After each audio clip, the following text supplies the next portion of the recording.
Boa noite a todos. É mais uma vez uma satisfação. Trazemos o abraço dos companheiros do Grupo Espírita Recanto de Paz de Ipiguá. Um grande brasileiro chamado Silvino Canuto de Abreu, trabalhador de inteligência, homem de inteligência rara, a serviço do governo brasileiro e da doutrina espírita, viajava a serviço do nosso governo, do governo do nosso país, para a Europa, companheiro que tinha facilidade de falar vários idiomas, várias línguas. E nestas viagens, nessas estadias por países europeus, visitando as principais bibliotecas do mundo na época, teve também, segundo informações que nós temos, confiáveis, a oportunidade de conhecer Leon Denis, que fora companheiro de Kardec, de Allan Kardec. E Leon Denis, já no final da sua existência, já cego, e Canuto de Abreu conseguiu, através de Leon Denis, uma série de materiais, de informações muito interessantes sobre Allan Kardec, e também nesse trabalho de pesquisa junto às bibliotecas europeias. Canuto, então, quando das comemorações dos 100 anos de O Livro dos Espíritos, no ginásio do Pacaembu, em São Paulo, fez uma palestra que depois veio se transformar num livro chamado O Livro dos Espíritos e Sua Tradição Histórica e Lendária. Nesses breves 30 minutos, nós vamos tentar passar para vocês algumas informações trazidas até nós por Canuto de Abreu, que são muitas, são inúmeras. Então, no dia 18 de abril de 1857, mais propriamente no dia do lançamento do Livro dos Espíritos, Allan Kardec fizera em sua residência na Rua dos Mártires, número 8, em Lyon, uma festa de confraternização com os amigos. O apartamento de Kardec era muito pequeno, caberiam na festa somente 20 pessoas. No entanto, compareceram 23. Dentre as 23 pessoas, estavam as suas 4 médiuns, as 4 mocinhas de Kardec, como chama Canuto de Abreu.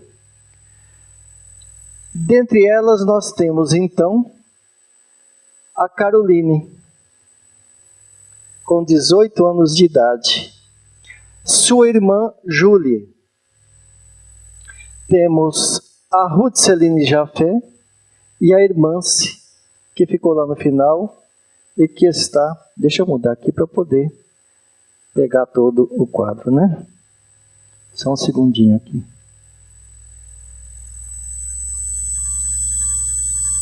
Já muda. Olha lá. E a Irmance do Fox. Nós vemos que as médiuns de Kardec eram todas mocinhas.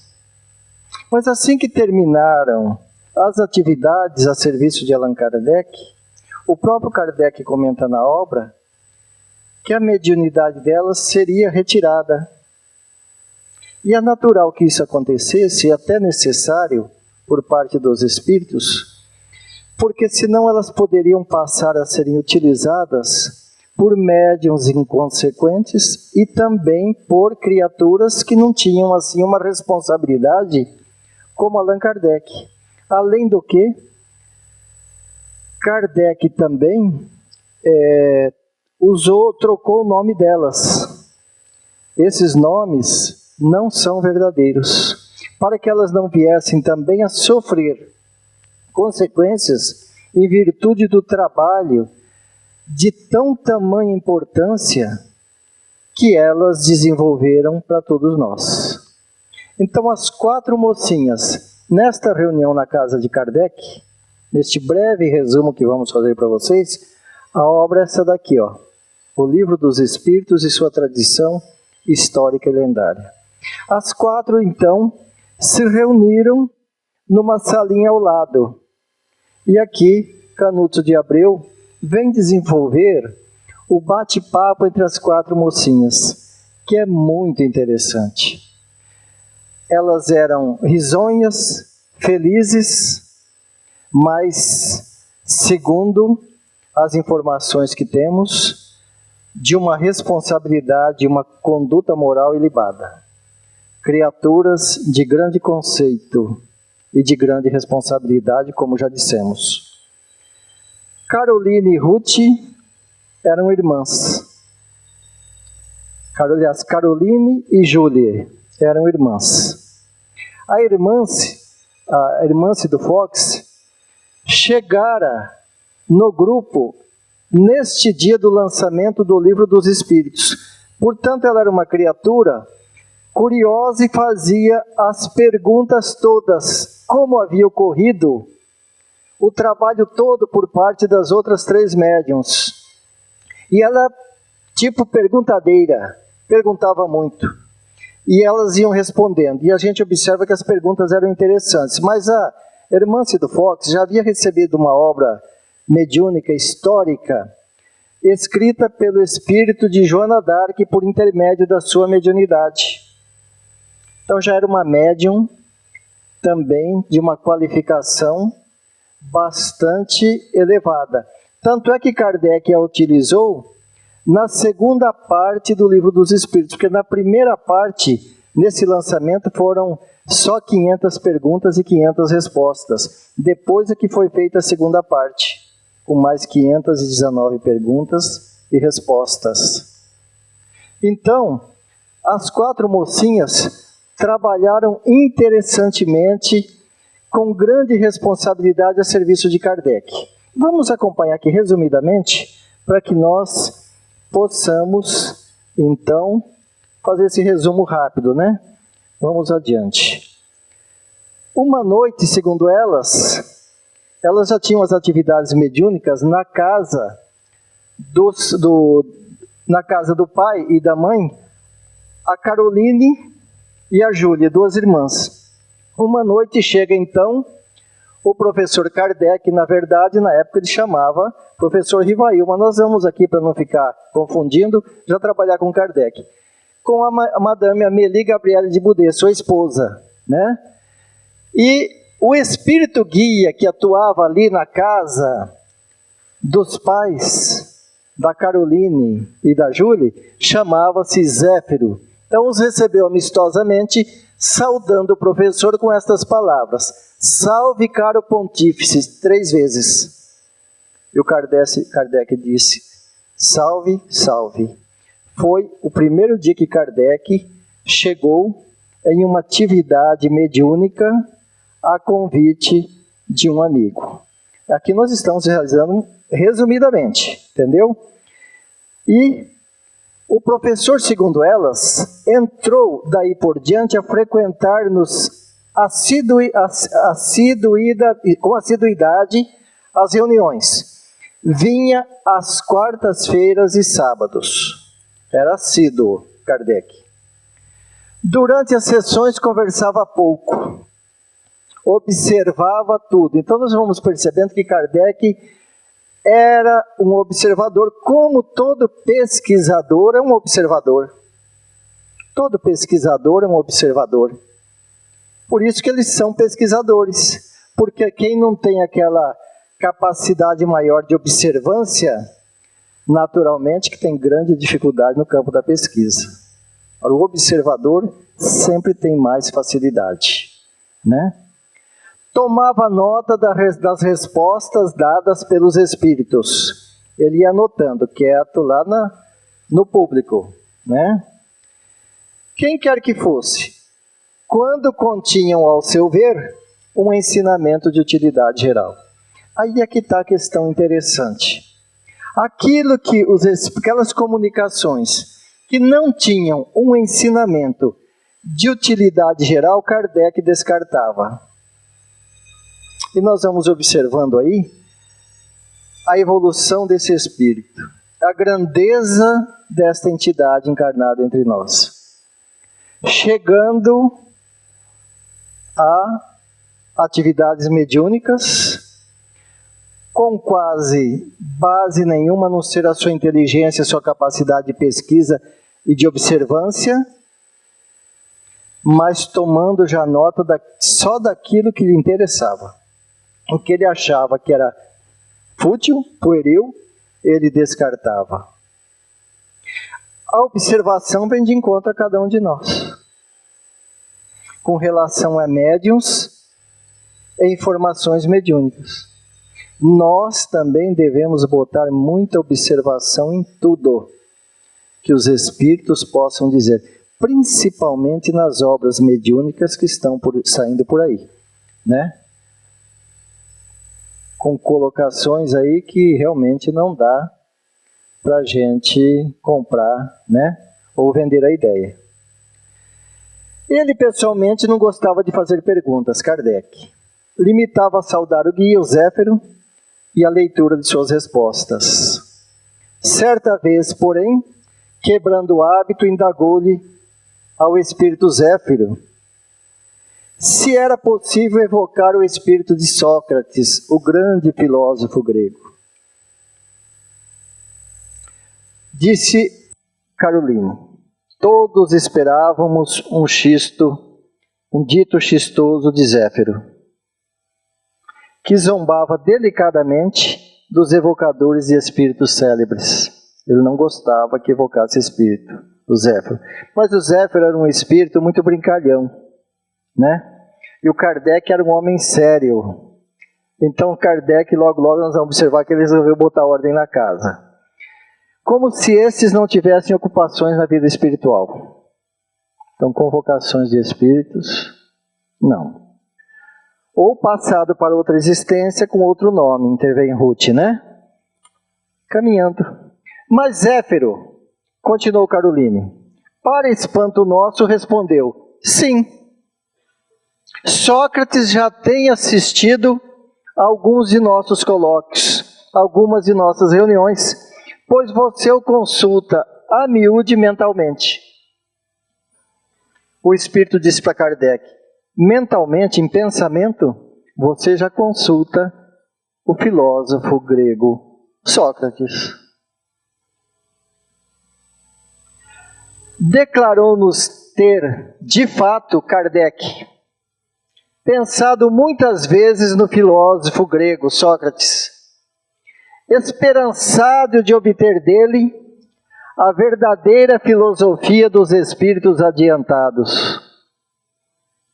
Olha que, quando a criatura é inteligente, a pergunta que ele tinha na mente também era de nível de espírito elevadíssimo.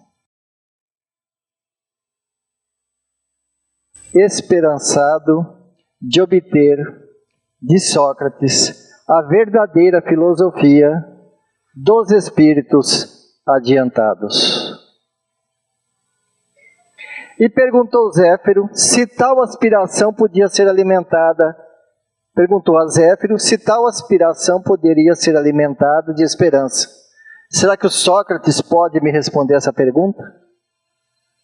Caroline, a médium, a mocinha, estava com a mão na tupia. E por força do hábito distinguia os fluidos do guia, do Zéfiro. Percebeu ela que outra entidade de fluidos muito bondosos empolgara a Corbelha e o Roque escreveu. Vocês sabem o que é Roque? É que eles usavam uma mesa assim, naquela época, e tinha, deixa eu mostrar aqui para vocês, aqui ó. Esse daqui ó, é a Corbelha.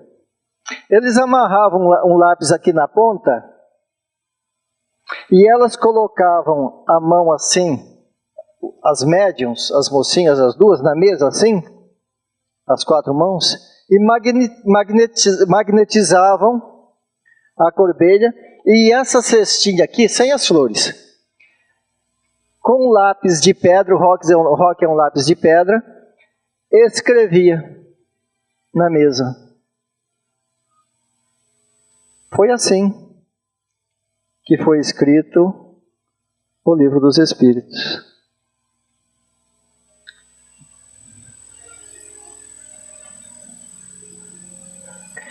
Aí vem a resposta do filósofo Sócrates. Duas inteligências raras, uma perguntando e a outra respondendo. O que sai? Só coisa boa, não é, gente? A verdadeira filosofia dos espíritos adiantados só poderá ser revelada àquele que for digno de receber a verdade. A verdadeira filosofia dos espíritos adiantados só poderá ser revelada àquele que for digno de receber a verdade. Já dá para entender que o Kardec, embora iniciando as suas atividades, teria condições de receber essa verdade, porque ele era digno para isso. Pronto, preparado. Portanto, nós vamos entendendo que determinadas verdades não chegam até nós. Ou, aliás, por que determinadas verdades não podem chegar até nós? Porque nós não temos o mesmo preparo que tem um Kardec. Que tinha e tem.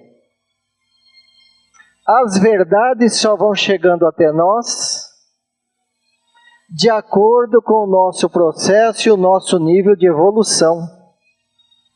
Conforme nós vamos crescendo, evoluindo em espírito, em conhecimento, em entendimento e outros fatores, as verdades vão vindo naturalmente a cada um de nós.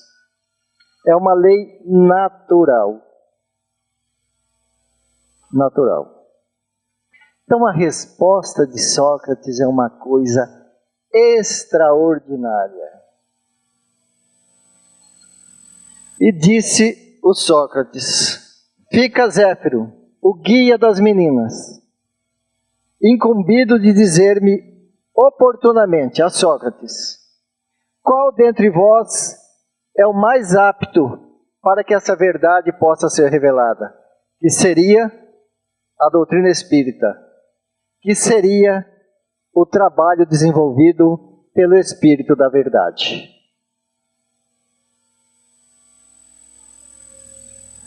Já então, disse a médium, ao ver de todos nós, o mais competente era o professor Rivail, que é o Kardec.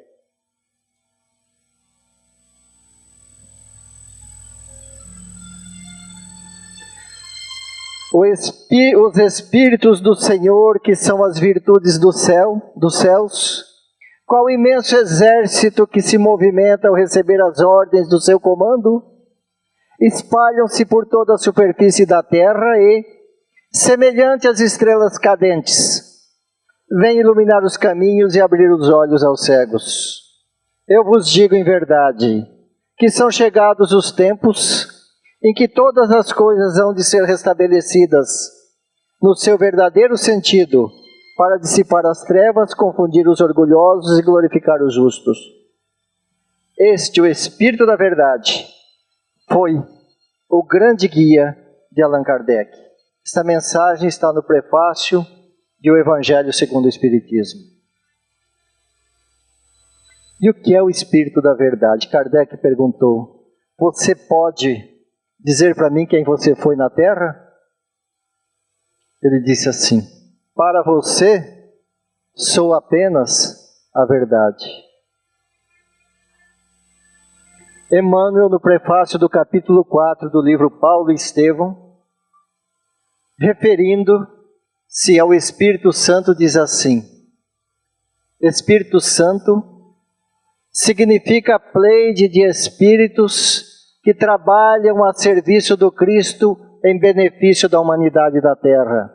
E nós vamos encontrar no capítulo 6 do Evangelho segundo o Espiritismo a informação de que Espírito Santo é uma pleiade de espíritos e Espírito da Verdade é a mesma coisa.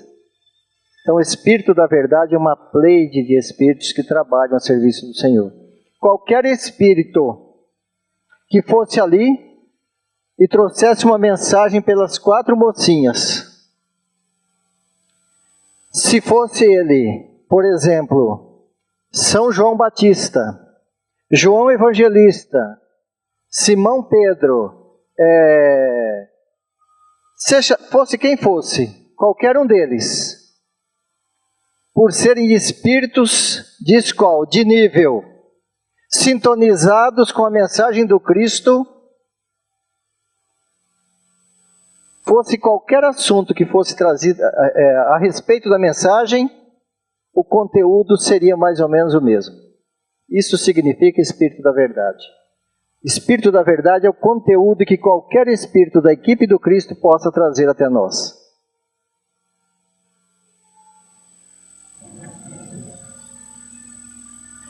A médium Ruth Seline Jafé ficou igualmente sabedora de que a obra toda no fundo e na forma fora revista e corrigida pelos próprios espíritos que a inspiraram.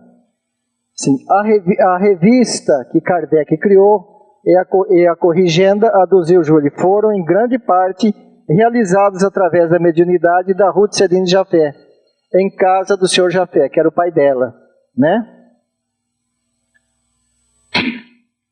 Afinal de contas, quem escreveu o livro dos Espíritos? Foi o Sr. Kardec ou foram os Espíritos? Diz a Ruth, melhor seria dizer que a obra é a resultante do mútuo entendimento intelectual entre os Espíritos e o professor. Kardec com recíproca aprovação ou homologação. Vejamos. Divirge-me em parte, diz Ruth. A autoria do livro é do Sr. Rivail. A colaboração dos Espíritos não detira a qualidade de autor. Tanto mais quanto o professor, na realidade, só introduziu na obra os ensinos que julgou bons e a seu turno aprovou. Por isso falei em resultante de mútuo entendimento. Neste ponto, Ruth está com a razão, concorda Caroline. Era a conversa que eu narrei para vocês no dia da festa de lançamento do Livro dos Espíritos na casa de Kardec, das mocinhas. De fato, o Sr. Rivail recusou muitas lições que os Espíritos trouxeram. Recusou. Aí pergunta a irmã, recusou muitas lições? Repetiu a irmã admirada. Sim, afirmou Caroline. Ele discutia, isso é que é interessante para nós espíritas. Ó. Kardec discutia com os espíritos como se fossem homens. Enquanto que nós vamos nas sessões mediúnicas e que os espíritos falam, às vezes, ou geralmente, coisas que nós não devemos nem dar atenção e nós levamos a sério acreditando ser verdade. Mas Kardec discutia baseado em conhecimento e em razão. Não raro como se fossem discípulos. Falava com tanta autoridade, tanto conhecimento, que parece que os espíritos eram seus discípulos. E muitas vezes foram mesmo. Querem ver? É de espantar, exclama a irmã-se. Argumentava com eles, continua Caroline. Analisava-lhes os ensinos, isso é que é importante. Nós precisamos analisar os ensinos. Portava-se, na verdade, não como aprendiz, mas como examinador severo. Não aceitava que não tivesse conforme a razão. E a razão dele muitas vezes mais esclarecida do que a dos espíritos, opinou Júlio. A razão de Kardec muitas vezes mais esclarecida do que a razão dos espíritos, que eram espíritos geralmente de condição elevada. Imaginemos aí a grandeza desse espírito chamado Allan Kardec. E vamos aqui para encerrar, que já está... Eu disse para vocês que era um breve resumo. Opa, então mais mudei aqui. Kardec falava com humildade, polidamente, sem arrogância, discutindo, tentando convencer ou ficar convencido. Quando, após uma discussão magistral, julgava a lógica a contenda dos espíritos, dizia-lhes: rendo as armas. Aceito. Quando a resposta lhe parecia obscura e a tréplica a sustentava sem maior esclarecimento, falava: vou meditar sobre este ponto. Ou quando lhe parecia inaceitável, seja em virtude de contradição, seja por demasiado opinativa, aconselhava: vamos ponderar algum tempo a respeito desta mensagem ou desse assunto que vocês estão trazendo. Ouvirei outros espíritos, debateremos a dificuldade. Se, porém, o ensino por este ou aquele motivo de ordem moral não lhe parecia plausível, afirmava, sem ofender: